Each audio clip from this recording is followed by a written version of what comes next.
변이인 델타 바이러스 국내 감염이 이어지는 가운데 신규 확진자가 다시 600명대로 올라섰습니다. 인도에선 델타에서 또 한 번 변이돼 전염력이 더 강해진 델타 플러스까지 보고됐습니다. 윤석열 전 총장이 당초 전망됐던 일정보다 늦어진 다음 주 초 출마를 선언합니다. 윤 전 총장 장모의 사기 의혹 등을 재수사한 경찰이 다시 한번 일부에 대해서 혐의 없음 판단을 내렸습니다. 광주 철거 건물 붕괴 사고 뒤에도 지지대 없이 건물 중간부터 철거하는 이른바 밑둥치기가 계속되고 있는 것으로 파악됐습니다.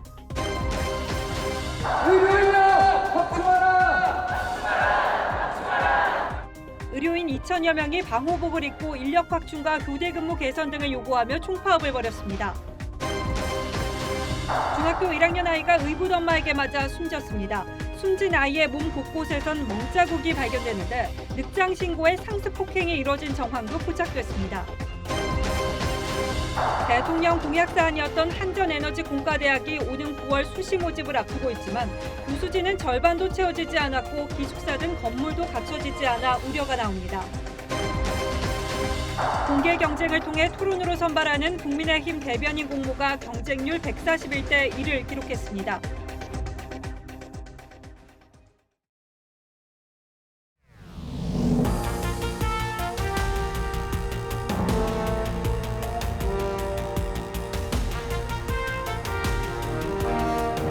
시청자 여러분 안녕하십니까? 뉴스9의 신동욱입니다. 인도에서 발생한 델타 변이로 인해 올가을 새로운 코로나 팬데믹이 올 수 있다는 경고가 나왔습니다. 델타 변이는 이미 전 세계 80개국 이상에서 확산되고 있는데 우리나라도 예외는 아닙니다. 전북과 부산에서 델타 변이 감염이 추가로 확인됐고 대전에서는 나흘 새 68명이 확진된 교회 집단 감염에서 영국에서 발생한 알파 변이도 검출됐습니다. 변이 바이러스의 영향으로 국내 신규 환자는 2주 만에 다시 600명 넘게 나왔습니다. 문제는 이 변이 바이러스의 감염력이 기존 바이러스보다 월등히 높다는 사실입니다. 오늘 첫 소식은 박상준 기자가 보도합니다. 집합금지 안내문이 붙은 대전의 한 교회. 지난 20일 이 교회 7층 선교협회에서 일하는 남성이 처음 확진된 이후 교회 유치부 교사인 부인 등 가족 8명과 교회 신도 등 모두 67명의 추가 감염이 확인됐습니다. 이 남성은 최근 우크라이나를 다녀온 뒤 자가격리를 하면서 가족들과 식사를 한 것으로 확인됐습니다. 가이드라인에 가족이 격리됐을 경우에 어떠한 것을 정해져 있는지 가차 없이 저희가 그런 조치를 취할 계획입니다. 더 큰 문제는 이 남성의 검체에서 전파력이 높은 영국 변이가 확인된 겁니다. 이 교회와 연관된 성교회가 서울과 대구에도 있어 이들 지역으로 집단 감염이 확산될 가능성도 있습니다. 변이 가능성까지 제기되면서 매우 위험한 그런 상황에 직면해 있습니다. 전북에서는 서울과 경기도 선행 확진자와 접촉해 감염된 4명에게서 델타 변이가 처음 확인됐습니다. 검사 안 하면 확진자들 많잖아요. 그분들도 변이 검사하면 충분히 나올 수 있다는 거예요. 수도권 확진자들하고 접촉한 거기 때문에. 부산에서는 최근 인도네시아에서 입국한 외국인 1명에게서 델타 변이 감염이 확인됐습니다. TV조선 박상준입니다. 일단 다음 달부터는 방역 지침도 대폭 완화될 예정인데 변이 바이러스라는 새로운 복병을 만난 지자체들의 고심이 깊어지고 있습니다. 느슨해진 방역 지침을 틈타 변이 바이러스가 순식간에 퍼질 가능성이 없지 않기 때문이죠. 대전시는 당장 내일부터 식당 등 다중이용시설의 영업시간을 밤 11시까지로 제한하기로 했습니다. 계속해서 황병준 기자가 보도하겠습니다. 현재 거리두기 1.5단계가 시행되고 있는 대전시. 식당과 카페 등 다중이용시설의 영업시간 제한은 없습니다. 하지만 알파 변이에 의한 교회발 집단 감염에 내일부터 일주일간은 영업시간이 밤 11시까지로 제한됩니다. 종교시설은 좌석수의 20%까지만, 행사는 100명 이내만 허용됩니다. 7월 1일 전면적으로 새롭게 적용되는 방역수칙을 대전시도 함께 하기 위해서는 이번 한 주간 우리가 어려움을 감내해야 가능할 것으로. 변이 바이러스 확산 속에 정부는 다음 달 새 거리두기 개편안 적용을 앞두고 지자체들의 의견을 취합하고 있습니다. 새로운 거리두기 체계 개편은 우리 사회 구성원 각자에게 더 높은 수준의 자율적 예방 활동과 상호 협력을 요구합니다. 충청북도는 수도권과 인접해 있어 사적 모임을 당분간 6명에서 8명으로 제한하겠다는 의견을 제시한 것으로 알려졌습니다.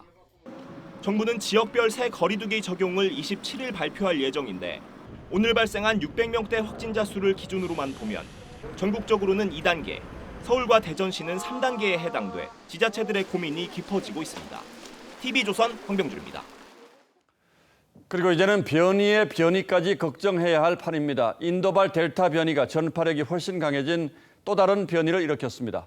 델타 플러스가 보고된 건데 접종 선두주자로 마스크를 가장 먼저 벗었던 이스라엘은 마스크를 다시 쓰라고 경고했습니다. 성민혁 기자가 취재했습니다.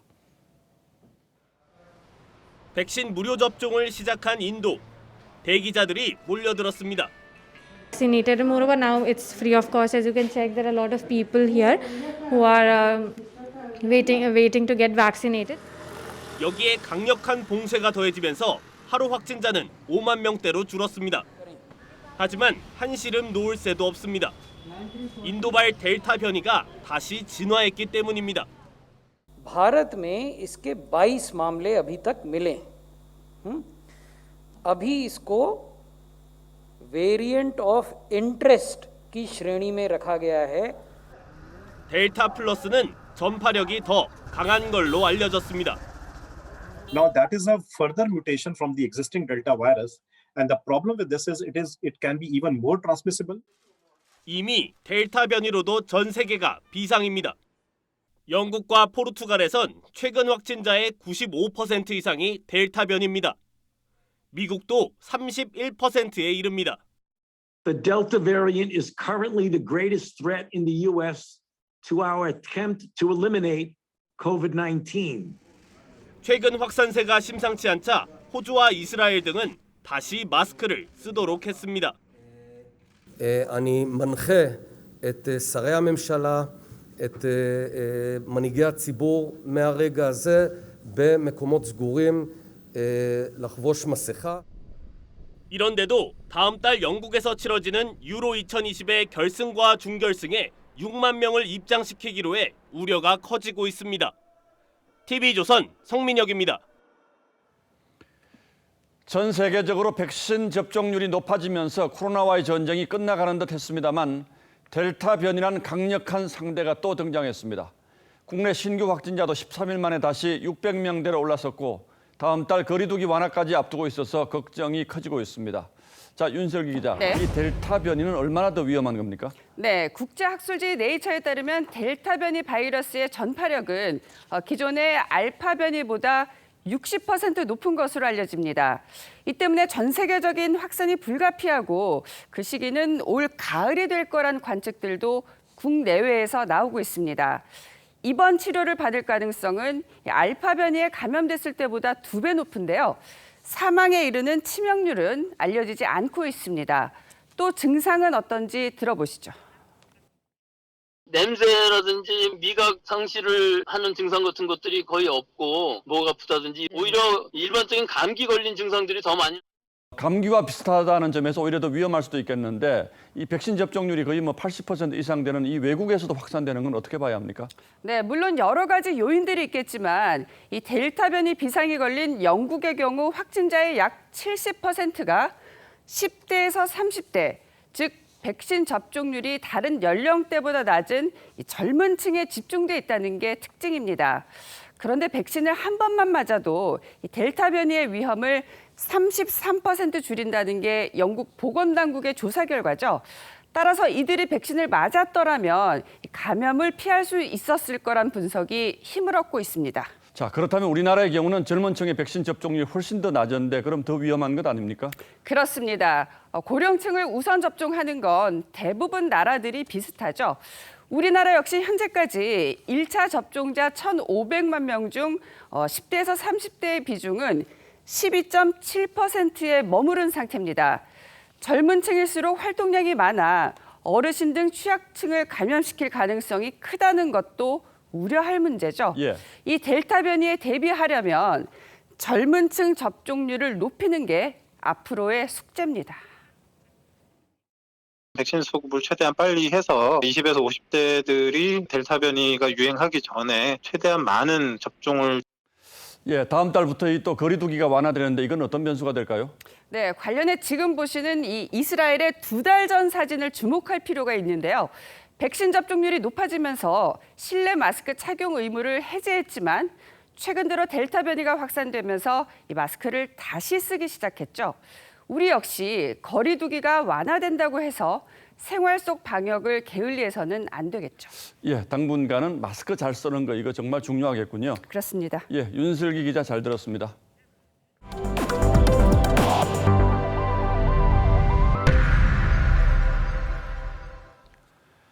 윤석열 전 검찰총장이 당초 알려진 27일보다 하루 이틀 미뤄진 다음 주 월요일이나 화요일쯤 출마 선언을 하기로 한 것으로 알려졌습니다.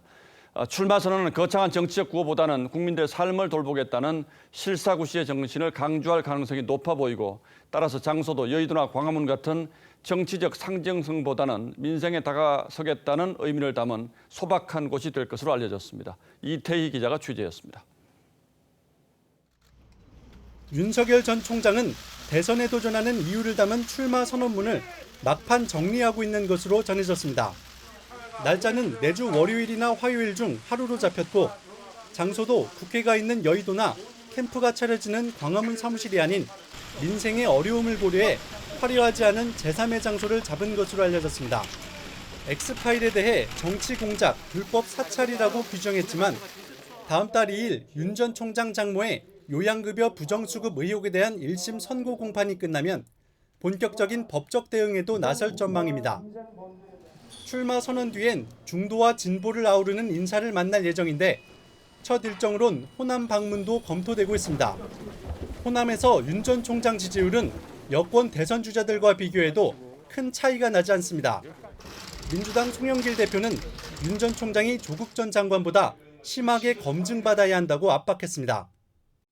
조국 전 장관 부인 가족에 대한 그런 수사의 정도보다 더 심해야 되는 거 아니에요? 대통령이 되고자 하는 거니까. 그리고 그러면서 윤석열 엑스파일에 대해선 갖고 있지 않다며 야권을 출처로 의심했습니다.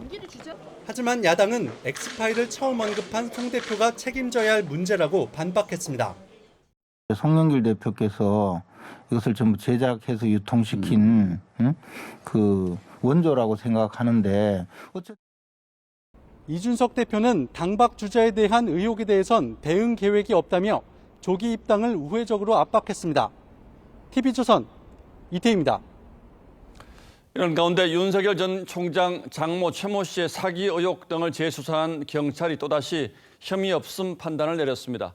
경찰은 지난 1월 검찰이 보완 수사를 요청하면서 사건을 다시 살펴봤는데 그때와 똑같은 결론을 내린 겁니다. 더 자세한 내용은 전정원 기자가 보도하겠습니다. 경찰이 윤석열 전 검찰총장 장모 최모 씨를 상대로 재수사해온 사건은 모두 2013년 이뤄진 동업자 안모 씨와의 돈 거래와 관련돼 있습니다. 최 씨는 2013년 1월 경기도 성남시 도촌동 땅 1차 계약금을 시작으로 가평 요양병원 계약금 등 2013년 한 해에만 안 씨에게 10여 차례 돈을 빌려준 것으로 파악됐습니다.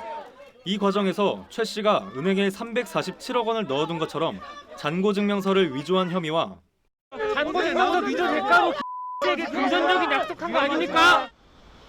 요양병원 부정수급 혐의가 불거졌는데 두 사건 모두 재판이 진행 중이라는 이유로 경찰은 따로 판단하지 않았습니다. 경찰은 대신 이번 재수사에서 윤 전 총장 장모 최 씨의 추모공원 이권 개입 의혹에 집중한 것으로 전해졌습니다. 검찰의 보완 수사 요청에 따라 사실관계를 다시 들여다본 겁니다. 경찰은 검찰의 보완 수사 요청 5개월여 만인 지난 11일 다시 불송치 결정을 내렸습니다. 지난해 11월 불기소 의견을 검찰에 넘겼던 당시 경찰 수사 내용에 덧붙일 내용이 없다는 의미였습니다. 경찰 관계자는 새로운 증거를 찾지 못했으며 증거가 불충분해 무혐의 처분했다고 설명했습니다. TV조선 전정원입니다. 예, 아직은 정확한 존재 여부조차 불확실한 이른바 윤석열 엑스파일을 한 정치권 인사가 봤다고 주장한 그 사실만으로 며칠째 여의도 정치권을 뒤흔들고 있습니다. 그 안에 과연 어떤 내용이 들어있을까 궁금해하는 분들이 많아서 일단 윤 전 총장 관련 의혹들은 어떤 게 있고 또 수사 재판은 어떻게 진행되고 있는지 다시 한번 정리하겠습니다. 이채연 기자 나왔습니다. 자, 이 기자 어서 오십시오. 네. 자, 의혹들이 뭐 여러 가지가 있죠. 일단 뭐 중요한 것만 정리를 좀 해보죠. 네. 대부분이 지난 2012년 결혼한 아내 김건희 코바나 컨텐츠 대표와 장모 최모 씨와 관련한 의혹들입니다. 예, 이 사건들 가운데 법적인 결론이 완전히 끝난 것도 있습니까? 네, 있습니다. 장모 최 씨가 공동 투자한 동업자와 분쟁이 있었던 송파구의 한 스포츠센터 사건이 있습니다. 예. 검찰이 수사를 해보니 혐의가 없다고 결론을 냈습니다. 또 양주의 납골당 사업권 편취 사기 의혹과 관련해서 경찰은 재수사 끝에 혐의 없음 결론을 내렸습니다. 자, 이건 완전히 끝난 거고요. 그럼 재판 중인 건 어떤 게 있습니까? 네, 두 가지가 있습니다. 둘 다 1심 재판이 진행 중인데요. 예. 우선 장모 최 씨가 요양병원을 지어서 약 23억 원의 요양급여를 부정 수급한 혐의로 기소가 됐는데 현재 의정부 지방법원에서 재판이 진행 중이고요. 이 사건은 지난 2015년 고양지청에서 무혐의로 처분한 사건이었는데 서울중앙지검이 다시 수사를 해서 기소했습니다. 검찰은 재판에서 징역 3년을 구형했고 다음 달 2일에 선고가 나옵니다. 예, 이 선고 결과가 이제 지금 관심을 모으고 있는데 두 번째 재판 어떤 겁니까? 네, 통장 잔고 증명서를 위조했다 이런 의혹입니다. 장모 최 씨가 성남의 땅을 매입을 하면서 347억 원의 가짜 잔고 증명서를 만든 혐의로 기소됐습니다. 이 역시도 의정부지법에서 재판 중인데 장모 최 씨는 고의는 아니었다 이런 취지로 주장하고 있는 상태입니다. 자, 그렇다면 아내 김건희 씨와 관련된 사건은 어떤 게 있습니까? 네, 배우자 김건희 씨가 운영을 하고 있는 전시기획사 코바나 컨텐츠가 전시회를 하면서 기업들에게서 부당하게 협찬을 받았다는 의혹이 있습니다. 예. 김 씨 측은 정상적인 협찬이었다 이렇게 또 주장을 하고 있는데 이성윤 서울고검장이 중앙지검장이던 지난해 11월 수사를 시작해서 현재 반년이 넘도록 수사 중입니다. 김 씨는 또 도이치모터스 주가 조작에 연루됐다는 의혹도 있는데요. 이 역시 중앙지검이 수사 중입니다.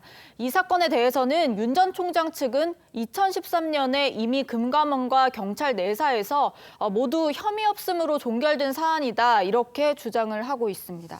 예, 윤 전 총장 본인이 관련된 의혹들도 지금 여러 가지가 있잖아요.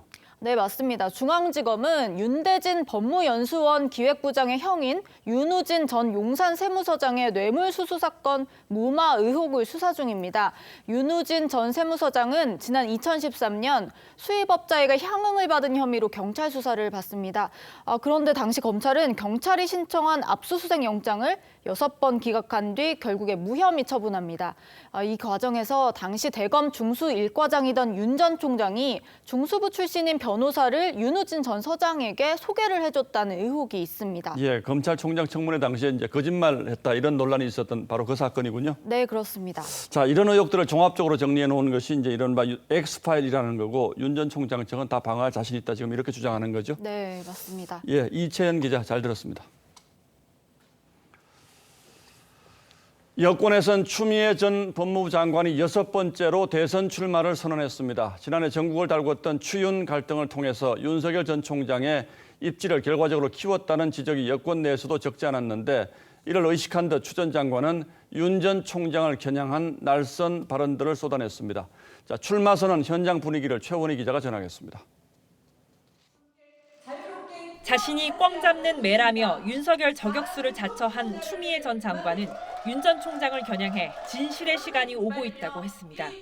추윤 갈등 프레임에 갇혀 윤 전 총장의 문제점이 부각되지 않았지만 곧 드러날 거란 주장입니다. 감히 총장 밑에 있는 검사들이 함부로 발설을 하거나 수사에 착수를 할 수가 없었어요. 그러니까 정보를 알고도 뭉갠 거죠. 윤석열 엑스파일에 대해선 볼 필요도 없다고 했습니다. 아니, 안 봤고요. 궁금하지도 않아요. 왜냐하면 정말 문제적 총장이었던 것이. 추 전 장관은 촛불 개혁을 완수하겠다며 지지층 결집도 시도했습니다. 하지만 정세균 전 총리는 윤 전 총장이 반사체가 되도록 역할을 한 건 사실이라며 곧바로 견제에 나섰고 한 중진 의원은 추 전 장관 출마로 대선판 전체가 흔들릴 수 있다고 우려했습니다. 당 지도부가 모레 최종 결론을 내기로 한 경선 연기 문제를 두고도 당 내홍은 계속됐습니다. 송 대표는 경선 연기 문제는 당무위에서 결정할 일이 아니라고 선을 그었지만 그것조차도 당무위원회가 있다 그러면 당대표의 존재 의미는 뭐냐, 저는 이렇게 말씀드리고 있습니다. 정세균, 이낙연계 의원들은 경선 연기를 안건으로 하는 당무위 소집 요구 연판장까지 돌리며 지도부를 압박했습니다. TV조선 최원입니다. 윤석열 전 총장과 함께 야권 후보로 떠오르고 있는 최재형 감사원장의 거취 역시 큰 관심사로 부상하고 있습니다. 중마고우로 알려진 강명훈 변호사는 김호수 검찰총장 임명 이후부터 최 원장이 진지하게 정치 참여를 고민하게 된 것 같다고 전했습니다. 왜 그런 건지 또 임박한 것으로 알려진 감사원장 사퇴 시기까지 이채림 기자가 취재했습니다. 강명훈 변호사는 최재형 원장이 대권 도전을 고민하는 데엔 김호수 검찰총장 임명이 결정적 계기가 됐다고 분석했습니다. 지난해까지만 해도 정치 참여에 대해 말도 안 되는 소리란 입장이었지만 친정부 성향이 강했던 김 총장이 임명되고 나서부터 뭔가 잘못됐다면서 진지하게 대선 출마를 고민하기 시작했단 겁니다. 정치적인 중립성, 독립성을 지키는 것이 가장 중요하다는 그런 점을 인식해서 그에 적절한 방법으로 제청하라는 그런. 최 원장은 29일 전후 감사원장직에서 사퇴하는 방안을 검토 중입니다. 최 원장의 아버지인 최영섭 해군 예비역 대령이 정치 참여를 만류하고 있지만 출마 의지는 여전히 강한 것으로 전해졌습니다. 최 원장의 동생은 형이 일요일마다 병상에 계신 아버님을 찾아뵙고 있다면서 가족들에게 정치 참여와 관련해 전한 말은 없다고 했습니다. 이런 가운데 여권 대선 주자인 이광재 의원은 공직기강을 무시한 최재형 원장이 실망스럽다고 비판했고 이철희 정무수석은 임기를 채우고 우리 사회에 큰 어른으로 남으면 좋지 않을까 싶다고 했습니다. TV조선 이채림입니다. 조국 전 장관이 어제 김학의 불법 출금 사건과 관련해서 검찰 조사를 받았습니다. 참고인 신분의 조사였는데 검찰은 민정수석이던 조 전 장관이 김학의 불법 출금 사건의 연결고리라고 보고 있지만 조 전 장관은 혐의를 완강히 부인했습니다. 검찰이 의심하고 있는 조 전 장관의 구체적인 역할은 뭔지 백연상 기자가 보도하겠습니다. 검찰 공소장에 따르면 지난 2019년 3월 22일 김학의 전 차관의 출국 시도 사실을 알게 된 차규근 법무부 출입국 본부장은 당시 이용구 법무부 법무실장에게 바로 연락했습니다. 김 전 차관이 피의자가 아니라서 출국 금지를 할 수 없다는 점을 알렸습니다. 이 실장은 윤대진 당시 법무부 검찰국장에게, 윤 국장은 당시 조국 민정수석에게 해당 내용을 보고했습니다. 검찰에 따르면 조 전 수석은 이광철 당시 청와대 선임 행정관에게 대검 진상조사단에서 김학의 출금 요청을 하면 법무부가 허락한다고 하니 조치를 하라고 지시했습니다. 이에 대해 이규원 검사가 김학의 출금에 대한 대검 승인을 요구하자 해당 내용은 이광철, 조국, 윤대진 등을 거쳐 봉욱 당시 대검 차장에게 전달됐고 같은 경로를 통해 대검에서 승인했으니 출국 금지를 실행해도 된다고 이 검사에게 전달됐다는 게 검찰의 판단입니다. 조 전 장관은 오늘 SNS를 통해 참고인 신분 조사를 받았고 알고 있는 사실을 전부 얘기했다고 밝혔습니다. TV조선 백연상입니다. 광주 철거 건물 붕괴 사고가 벌어진 게 불과 보름여 전입니다. 지지대 없이 건물 중간부터 해체를 시작한 이른바 밑둥치기가 참사 원인 중에 하나인데 또 이렇게 철거가 이뤄지는 모습이 현장에서 포착됐습니다. 이 참사 뒤에 정부의 철거 현장 점검 권고에도 해당 지자체가 뒷짐을 지고 있는 사이 벌어진 일이기도 합니다. 배상용 기자입니다.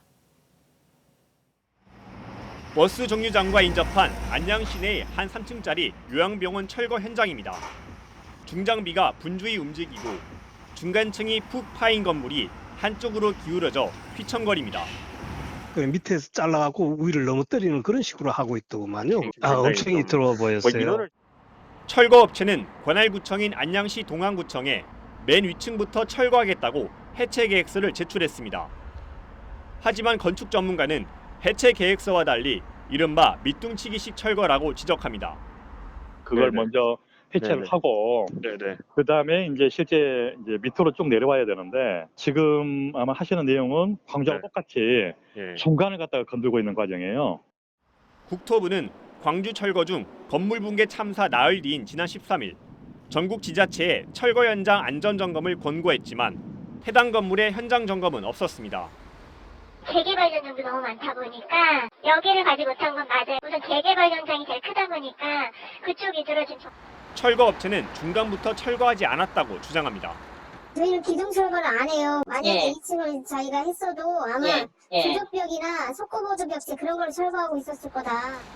현재 철거 작업은 마무리 단계에 접어든 상황. 뒤늦게 현장 점검에 나선 안양시 동안구청은 철거 규정 위반 여부를 밝힐 예정입니다. TV조선 배성윤입니다. 중학교 1학년 아이가 갑자기 숨졌는데 온몸에서 멍자국이 발견됐습니다. 의붓 엄마가 딸을 폭행한 뒤 6시간이나 방치한 것으로 드러났습니다. 이성진 기자입니다. 아파트 현관 앞에 119 구급차가 서 있습니다. 잠시 뒤 한 남성이 여자아이를 안고 나와 구급차에 태웁니다. 13살 A양이 숨을 쉬지 않는다는 신고가 접수된 건 오늘 새벽 4시 16분쯤. A양은 급히 후송된 병원에서 사망 판정을 받았습니다. 경찰은 숨진 A양의 몸 곳곳에서 멍자국이 발견됐다고 밝혔습니다. 경찰 조사 결과 의붓 엄마 40살 B씨는 어젯밤 9시에서 10시 사이에 A양이 말을 잘 듣지 않는다며 때린 것으로 나타났습니다. 경찰은 B씨가 별거 중인 남편과 양육 문제로 싸운 뒤 화풀이를 한 것으로 보고 있습니다. B씨는 딸이 의식을 잃자 자정쯤 남편에게 연락했습니다. 남편은 새벽 2시쯤 달려왔지만 2시간 뒤에야 119에 신고했습니다. 의식을 잃은 아이를 6시간 동안 방치한 겁니다. 신고가 늦어진 경위에 대해서는 추가적인 수사를 통해서 명확하게 밝혀나갈 예정입니다. 숨진 A양은 올 들어 손가락 염증과 장염 등을 이유로 학교에 유기를 결석하기도 했습니다. 한 달 전부터 아프다고 입원을 하고 나면 그부터 엄청 말라서 와가지고 걱정을 많이 했었어요. 경찰은 숨진 A양이 추가 학대를 당했는지 여부를 조사할 계획입니다. TV조선 이성진입니다. 여자인 척 접근해서 미성년 남성의 성착취물 7천여 건을 만들고 유포한 26살 최찬욱의 신상이 공개됐습니다. 현재까지 확인된 피해자만 67명에 달하는데 일부 피해자는 최찬욱에게 성폭행을 당하기도 했습니다. 김다로 기자입니다. 경찰관들이 방안을 뒤집니다. 침대 밑에서 휴대폰 한 대를 발견합니다. 휴대폰 안에는 성착취물이 가득 담겼습니다. 휴대폰의 주인은 26살 최찬욱. 최찬욱은 지난 2016년부터 10대 남자 청소년을 상대로 성착취물 7천여 건을 만들고 유포한 것으로 드러났습니다. 최찬욱은 피해자 3명을 불러내 모두 14차례에 걸쳐 추행이나 성폭행한 혐의도 받고 있습니다. 경찰 신상공개위원회는 어제 사안이 중하고 재범 위험성도 높다며 최찬욱의 신상 공개를 결정했습니다. 최찬욱이 범행에 쓴 휴대폰에서는 357명의 연락처가 나왔습니다. 지금까지 확인된 피해자만 67명이고 경찰 조사가 진행되면 더 늘어날 전망입니다. 최찬욱은 SNS에 계정 30개를 만들고 여성인 것처럼 속여 피해자들에게 접근했습니다. 말을 듣지 않으면 지금 나한테 갖고 있는 너의 사진을 유포하겠다. 이런 식으로 협박을 해서 더 자극적인 사진. 경찰은 내일 검찰 송치 과정에서 최찬욱의 모습을 공개할 예정입니다. TV조선 김다로입니다. 얼마 전 옷가게 직원을 폭행한 벨기에 대사 부인이 면책 특권을 받은 적이 있었죠. 이번엔 중국 총영사관 소속 외교관이 만취 상태로 7km를 운전하다가 붙잡혔는데 공무수행 중이었다면서 면책 특권을 주장하고 나섰습니다. 박건우 기자입니다. 광주 시내의 한 아파트입니다. 지난 20일 새벽 2시쯤 이 아파트 주차장에서 30대 A씨가 음주운전 혐의로 경찰에 붙잡혔습니다. 면허 취소 수준의 만취 상태였는데 알고 보니 A씨는 광주에 있는 중국 총영사관 소속 주재관이었습니다. 그래서 전만 여고 나가신 것 같은데 없는 사람이라도 그것은 안 되지. 잘못은 잘못이지. A씨는 당시 집에서 7km 정도 떨어진 대학병원에 다녀오는 길이었습니다. A씨는 당시 외교 번호판이 붙은 차를 운전했습니다. 경찰에 붙잡힌 A씨는 공무를 수행하고 있었다며 외교관의 면책 특권을 주장하고 있습니다. 경찰은 A씨의 음주운전 행위가 면책 특권에 해당하는지 외교부의 대답을 기다리고 있습니다. 어디서 먹었고 얼마나 먹었고 어디까지 운전했고 그런 부분이 나와야 되지 않습니까? 예비역에 내실을 닫고 난 뒤에 이제 출석해서 이렇게 조사를 받을 예정입니다. A씨의 음주운전이 면책 특권에 해당되면 경찰 수사는 공소권 없음으로 종결 처리됩니다. TV조선 박건우입니다. 코로나 방역 최전선에 있는 의료진 2천여 명이 방호복을 입고 총파업을 선언했습니다. 이들은 1년 넘게 과로에 시달리고 있다면서 인력 확충과 교대 근무 개선 등을 요구했는데요. 이들이 전한 현장 상황은 저희가 1년 전 전했던 것처럼 열악했습니다. 정은혜 기자가 취재했습니다. 코로나19 전담병원 간호사 A씨. 최근 신규 환자가 감소해 업무 부담도 줄어드는가 싶었지만 파견 인력도 줄어들어 여전히 경무에 시달리고 있습니다. 기저귀도 갈아야 되고 체리도 변경을 해줘야 되고 이런 요양보호사들이 해야 되는 업무까지 다 하게끔 되어 있으니 지치는 거죠. 방호복이나 장갑 같은 개인 보호 장비가 부실한 것도 불만입니다. 이게 자크 끝까지 안 올라가서 목 끝까지 저희가 테이프로 이렇게 고정을 시키고 항상 일을 했었거든요. 장갑 같은 것도 진짜 항상 찢어지고 해가지고 저희가 막 3겹 씻기고 이랬었거든요. 이런 가운데 백신 접종이 시작되면서 업무는 더욱 늘었습니다. 참다 못한 보건의료노조 소속 간호사 등 2천여 명은 보건복지부 앞에서 총파업을 선언했습니다. 보건의료 산업 야간 교대 근무 제도를 전면 개선하라. 파업 참가자들은 26도까지 올라간 한낮 더위에도 방호복을 입고 교대제 근무 개선 등을 요구했습니다. 희생과 헌신 말고 무엇이 달라졌습니까? 더 이상 땜빵식, 보여주기식 처방은 더 이상 안 됩니다. 정부는 노조 측과 개선안을 마련하기 위해 협상하고 있다고 밝혔습니다. TV조선 정은혜입니다. 대통령 선거가 다가오면서 대선 테마주가 연일 들썩이고 있습니다. 돈을 벌게 해주겠다면서 투자자를 모집하는 광고도 이어지는데 무슨 소리를 하나 저희 기자가 한번 가봤더니 유력 대권 후보와의 인맥을 내세우면서 돈을 2배로 늘려주겠다는 솔깃한 소리를 쏟아냈습니다. 그 현장에 김지아 기자가 다녀왔습니다. 대선 테마주 투자자를 모집하는 광고입니다. 연락을 해봤더니 수십 명이 이미 모였다고 말합니다. 한 300 정도 이렇게 올리시는 테마주가 있어요. 한 50명 정도 모였어요. 업체를 직접 찾아가 봤습니다. 원금 보장은 물론 최대 2배까지 돈을 불려주겠다고 유혹합니다. 원금 보장해드리고 날짜 수익금에 따라 조금 틀리죠.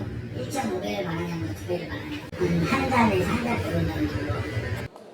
이 업체 관계자는 시장에 알려지지 않은 대선 테마주에 개입하고 있고 유명 정치인 일정도 짜주고 있다고 호언장담합니다.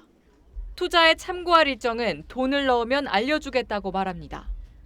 저희가 이쪽 자선이고 그리고 모든 행보는 지금 위원장이랑 같이 해요. 28일 날은 또 일정이 저희가 또 잡혀가지고. 최근 유력 인사들의 대선 출마 선언이 잇따르면서 대선 테마주는 더 기승을 부리고 있습니다. 하지만 대부분의 테마주들은 롤러코스터 급등락을 반복합니다. 주가가 오르겠지라는 막연한 기대감에 기반을 해서 그 주가가 움직이는 상황인 거기 때문에 사실상 굉장히 위험한 형태의. 전문가들은 정치 테마주의 경우 기업 가치와 무관하게 투자 심리만으로 움직일 가능성이 높은 만큼 신중한 투자 판단이 필요하다고 당부합니다. TV조선 김자입니다.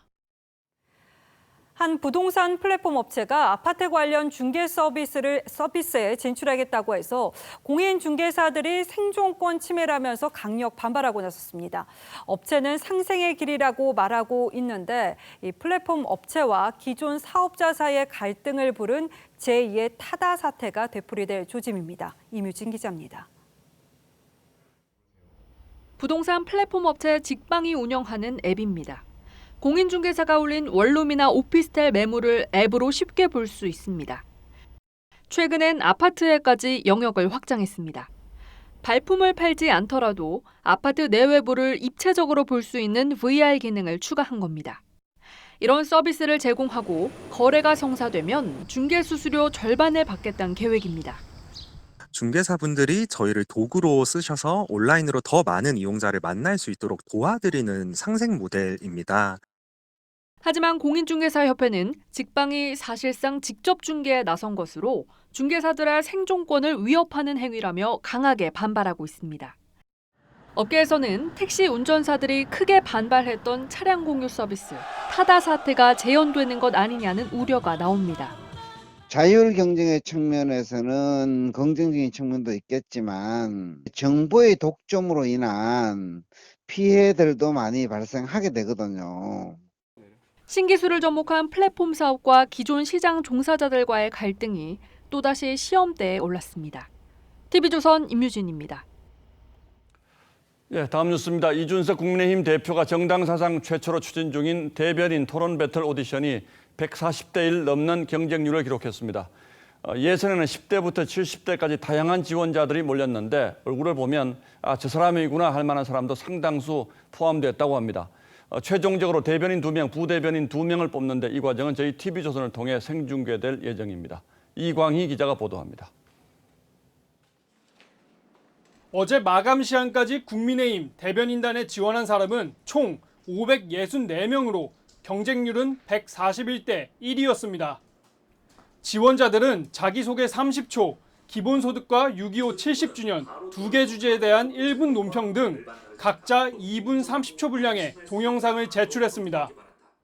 지원자는 이제 막 투표권을 얻은 18세 고교생부터 79세 전직 대기업 임원까지 다양합니다. 특히 2030 세대의 비율이 70%나 되면서 새로운 대변인 모델에 대한 기대감도 커지고 있습니다. 1차 동영상 평가로 150명이 통과했는데 정치 편향 교육을 공개 비판했던 인원고 최인호 씨도 뽑혔습니다. 청년들이 공무원 준비를 하는 사회는 암울합니다. 연기자 유동혁 씨도 1차 예심을 통과했습니다. 가계 빚은 400조로 날이 갈수록 늘어나고 있습니다.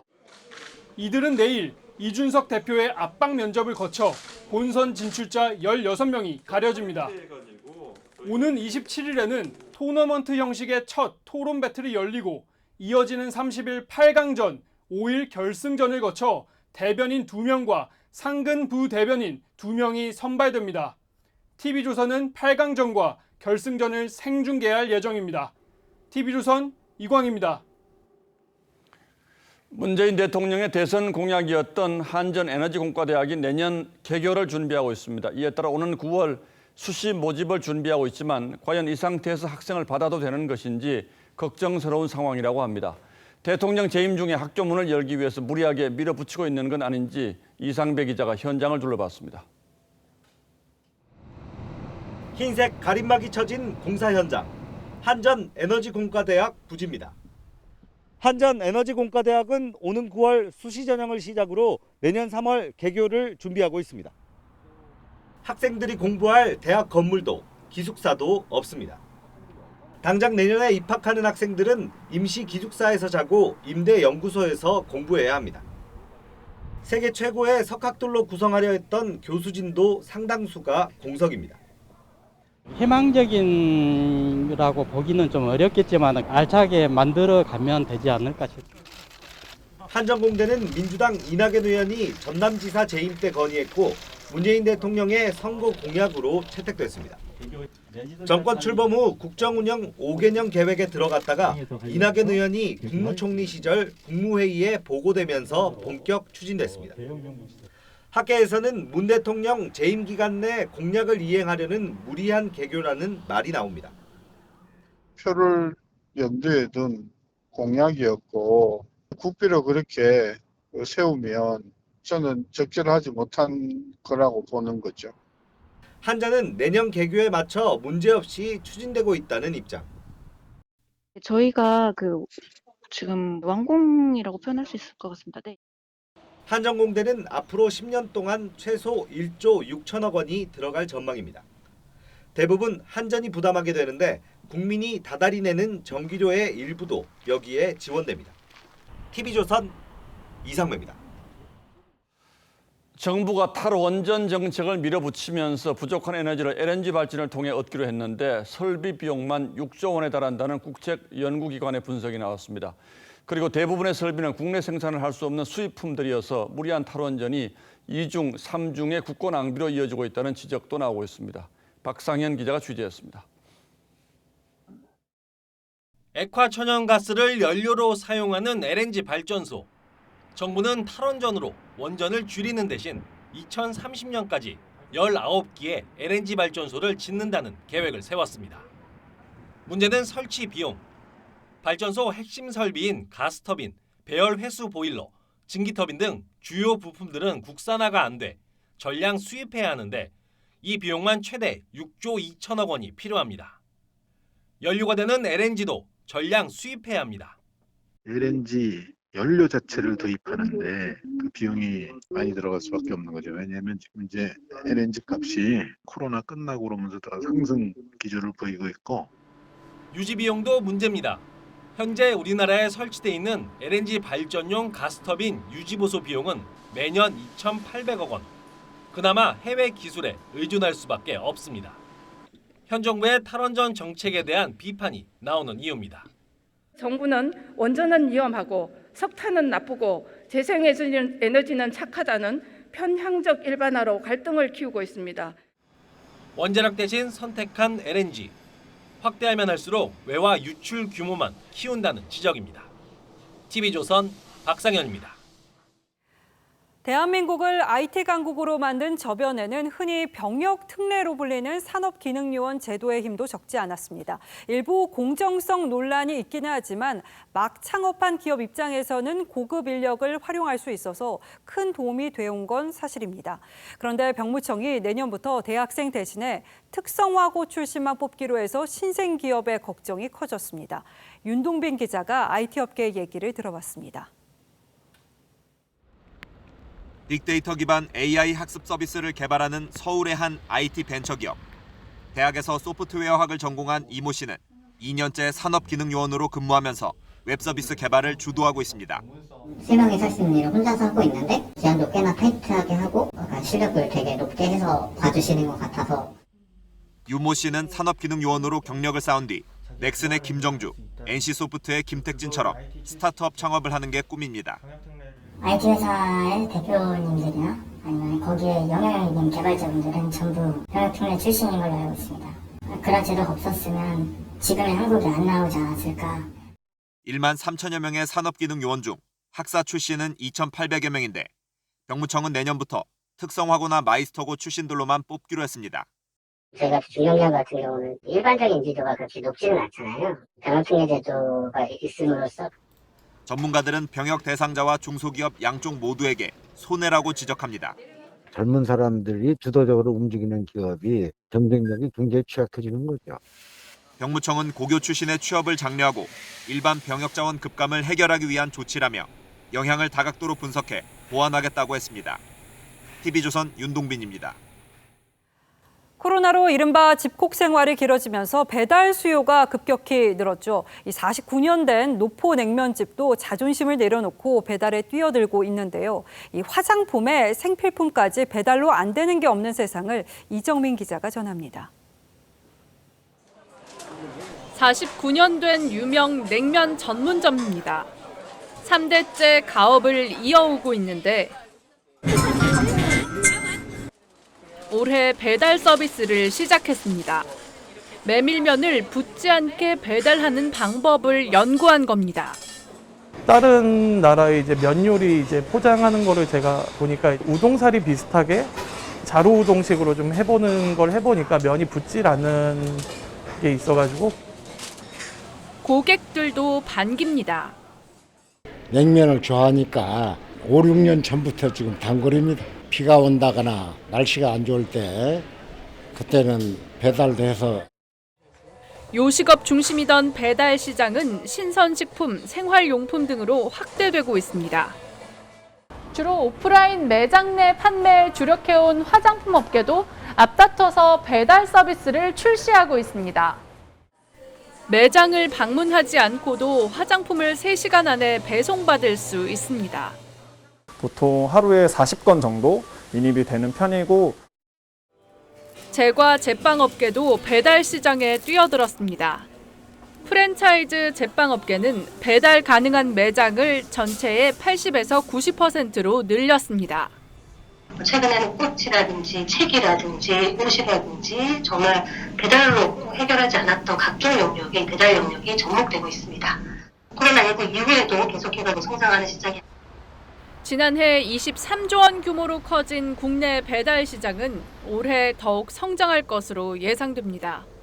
TV조선 이정민입니다. 확진자가 매일 1,000명 안팎씩 나오고 있는 일본에서의 도쿄올림픽 개막이 딱 한 달 앞으로 다가왔습니다. 이 선수는 경기장, 숙소, 경기장으로 동선이 제한되고 관중은 있지만 응원은 없을 예정입니다. 올림픽의 취지는 인류화합인데 이래서 대회 취지를 살릴 수 있을지 의문이죠. 오늘의 포커스는 자유도 접촉도 없을 이른바 금지올림픽에 맞췄습니다. 코로나 사태로 역사상 처음 홀수에 치러지는 도쿄올림픽.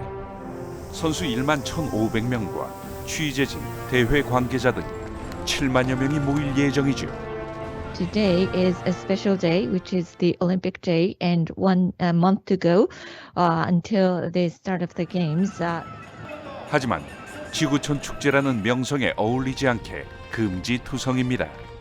선수들은 경기장과 훈련장, 선수촌만 오갈 수 있고 관광지나 일반 음식점, 술집 등은 방문 금지입니다. 외출도 금지, 대중교통 이용도 금지, 방역 규칙을 어기면 추방입니다. 選手の皆さん、かなりな制限を課せられています。アットホームな選手村にするべく、我々関係者は最善の努力を努めていきたい。 접촉 자체가 금지라 올해는 선수들에게 콘돔을 나눠주는 대신 출국 기념품으로 주기로 했습니다. 선수들은 매일 코로나 검사를 해 양성이면 기권 처리되고 본인 경기가 끝나면 48시간 안에 출국해야 합니다. 하지만 선수촌 내 검사소는 단 2곳뿐이지요. Today I can tell you it will be well above 80% in the Olympic villages. 해외 관중은 없지만 내국인 관중은 최대 1만 명까지 받습니다.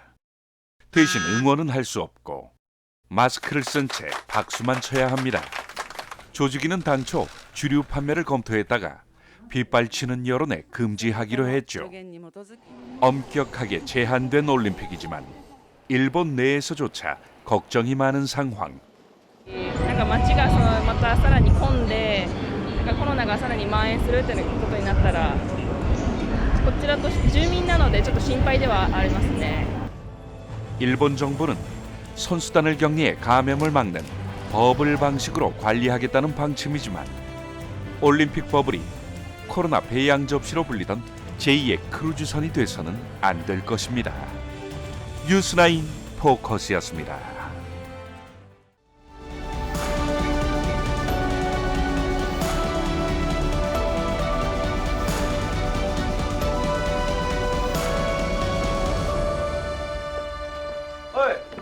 오늘 저녁에 회식이다. 여름 없이 전원 참석이야. 정리해고를 당한 주인공이 송별 회식에 끌려갑니다. 자기만 빼고 다들 술에 취해 춤추고 노래합니다. 급기야 퇴직금 받을 테니 한턱 쏘라고까지 합니다. 박만수, 네가 쏴라. 워싱턴 포스트 기자로 일하다 서울에서 3년 동안 기업의 홍보 담당 임원으로 근무했던 프랭크 에이렌스 씨. 취업 면접 때 술 드시냐는 질문을 받았습니다. 맥주 2잔 한다고 하자 한 임원이 혀를 찼다죠. 왜 그러는지는 출근 첫 금요일 저녁 환영 회식에서 알았습니다. 그는 미국식 파티를 생각하고 아내와 함께 갔다가 기겁을 했습니다. 풀판 가득 고기가 지글거리고 폭탄주가 돌면서 아내까지 한 잔 비워야 했습니다. 사무실에서는 조용하던 사람들이 요란한 술자리를 2시간 동안이나 벌였습니다. 그런데 그게 끝이 아니었습니다. 술이 나오는 노래방으로 부부가 끌려갔고 3차까지 갈 기세여서 애원했습니다. 집으로 보내달라고. 코로나는 모든 것을 바꿔놓았고 그래서 다들 일상의 회복을 갈망합니다. 그런데 코로나가 가라앉더라도 계속 유지되면 좋겠다는 것도 적지 않습니다. 직장인들은 재택근무 정착과 아프면 집에서 쉬기, 그리고 결혼식, 돌잔치 간소화를 꼽았습니다. 당장 다음 달부터 사적 모임과 영업시간 제한이 완화 또는 해제됩니다만 지금처럼 회식을 삼가고 끓이는 문화를 바란다는 응답이 특히 눈길을 끕니다. 2030은 절반 가깝게 원한 반면 4050은 셋 중 하나에 거쳐 앞장서는 윗사람과 끌려가는 아랫사람이 대비됩니다. 이 시처럼 말이죠. 배추 겉잎 같은 어른들 회식 간다. 줄줄줄 회식 간다. 비실비실 헛개비들. 줄줄줄 숨 죽으러 간다. 찌들러 간다. 다만 늦은 시간까지 음주 가무 즐기기를 자제하자는 응답은 큰 차이가 없었습니다. 우리네 유별난 회식 문화는 단합과 소통을 내세웁니다만 술 권하고 강요하는 회식은 도리어 단절과 고통을 부추길 뿐입니다. 시선 200이 읊었습니다. 취했으니 자려내, 자넨 가려나. 술친구를 순순히 놓아보내는 건 사실 주선 200이나 오를 경지입니다. 세속의 술꾼들은 어지간히 마시고도 자리 파기가 쉽지 않죠. 하지만 뿌리를 뽑고 마는 술 문화, 회식 문화 이제는 이별할 때가 다가온 듯합니다. 6월 23일 앵커의 시선은 회식을 어찌하오리까 였습니다.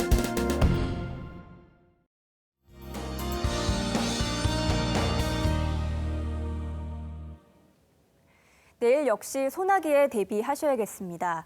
구름 사이로 해가 간간히 보이기도 하겠지만 언제든 많은 비가 짧은 시간 내에 쏟아질 수 있으니까요. 작은 우산 하나 챙기시면 좋겠습니다. 이렇게 비가 장마 수준으로 자주 내리고 있는데요. 요즘 내리는 비는 대기가 불안정해서 내리는 비고요. 정체전선으로 인한 장맛비는 예년보다 늦어지고 있는 상황입니다. 일본 남쪽 해상에 위치한 정체전선은 아직 북상하지 않고 있습니다. 이어서 기온 살펴보겠습니다. 내일 낮 기온은 서울과 청주가 28도, 대구는 27도를 보이겠습니다. 동해안 지역은 동풍의 영향으로 기온이 조금 낮겠는데요. 내일 강릉은 25도, 울산은 23도에 머물겠습니다.